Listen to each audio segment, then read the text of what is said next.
আমাদের সবাইকে কয়েকটা বিষয়ে এক প্ল্যাটফর্মে আসতে হবে। এক নম্বর হলো আমাদের জীবনের চাইতে মৃত্যুকে বেশি ভালোবাসতে হবে।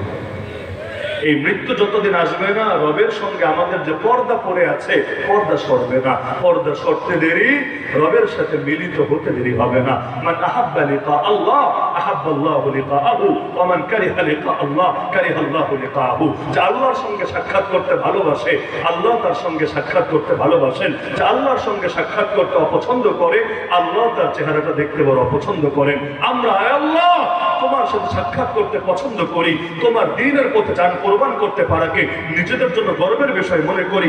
আছেই কি সবচেয়ে দামি সম্পদ তো আমার কাছে আমার জানটা, সেটাই অক্ষ করে দিলাম, সেটাই বিক্রি করে দিলাম তোমার নামে। তুমি যদি ডাক দাও আসতে দেরি করবো না মোটেও, এক মুহূর্তের পরেও। হানজালা রাদিয়াল্লাহু আনহু গোসল ফরজ, এমন সময় মদিনার অলিতে গলিতে আওয়াজ আসছে, ইয়া খাইরাল্লাহিল কাবি ইলা থাওয়াবিল্লাহিল গাবি হাইয়া আলাল জিহাদ। আল্লাহর ঘোড়সওয়াররা কোথায় আছো, জলদি ঘোড়ায় চড়ো আর জান্নাতের দিকে ধাবিত হতে থাকো। এই সংবাদ শোনার পরে, এই আওয়াজ আসার পরে আর কি হানজালা বসে থাকতে পারে? আরে যেখানে সাহাবীদের হালত এমন, খেজুর খাচ্ছিলেন, ওই খেজুর খেতে কয়েক মিনিটে বা লাগবে, অতটুকু দেরিও করেন নাই। খেজুর ছুঁড়ে ফেলে তরবারি নিয়ে বের হয়ে গিয়েছেন ময়দানে, আর ফিরেন নাই, শহীদ হয়েছেন সেখানে। আরে যেখানে সামনে একজন পড়েছে, বলছে ভাই আমার জলদি সরো, উহুদ পাহাড়ের পেছন থেকে জান্নাতের সুঘ্রাণ পাচ্ছি। যেখানে ছটফট এত বেশি, আরে এখনো বয়স হয় নাই। সেই সাহাবী এসে বলে, ইয়া রাসূলুল্লাহ আমাকে একটু চান্স দেন না আপনার বাহিনীর ভেতরে। রাসূল বলে, আরে তোমার বয়স হয় নাই, তোমাকে কেন নেব, আগে প্রাপ্তবয়স্ক হও, বলা লাগবে না, এমনি নিয়ে যাবো। ইয়া রাসূলুল্লাহ না না, কতদিন বাঁচবো কি বাঁচবো না কে জানে, সুতরাং আমাকে এখনই নিতে হবে। আচ্ছা তুমি বাচ্চা মানুষ, তোমারে নিয়ে কি করবো? ইয়া রাসূলুল্লাহ যদিও দেখতে ছোট, কিন্তু শক্তি আল্লাহ আমারে ভালোই দিয়েছে। ওই যে আমাদের এলাকার ওই ছেলেটাকে নিয়েছেন, ওকে একটু আমার সঙ্গে কুস্তি খেলার সুযোগ দেন না, দেখবেন শক্তিতে ওকে হারিয়ে ফেলেছি। সুতরাং বয়স দিয়ে কি হবে, ময়দানে তো শক্তি লাগবে। এবার আল্লাহ রাসূল বললেন, আচ্ছা তাহলে লড়াই হোক, কুস্তি হোক। এবার দুইজনকে সামনাসামনি দাঁড় করানো হয়েছে।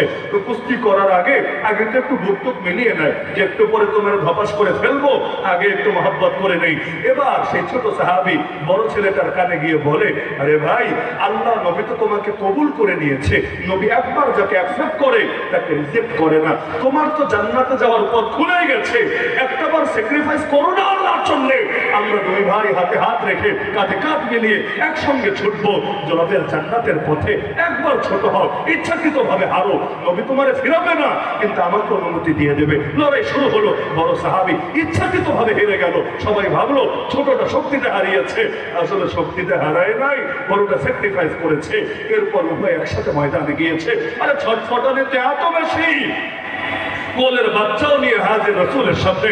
ইয়া রাসূলুল্লাহ বাচ্চাটাকে নিয়ে যান না যুদ্ধের ময়দানে। বাচ্চা নিয়ে কি হবে? ইয়া রাসূলুল্লাহ বুঝি বাচ্চা লড়াই করতে পারে না, কিন্তু কি করব বলেন, যারা বড় ছিল তাদেরকে তো আগেই পাঠিয়েছি, কেউ ফিরে আসে নাই, শহীদ হয়েছে। যা ছিল তা নিয়ে হাজির হলাম। আমি নারী, আমাকে তো আর নেবেন না, এই বাচ্চাটাকে অন্তত নিয়ে যান, কোন সাহাবীর কাছে দিয়ে রাখেন। জানেন যখন আপনার বুকে তীর মারবে, বর্ষা মারবে, আর কিছু পারুক বা না পারুক, ওই সাহাবী আমার বাচ্চাটাকে ঢাল হিসাবে আপনার বুকের সামনে পেতে ধরবে।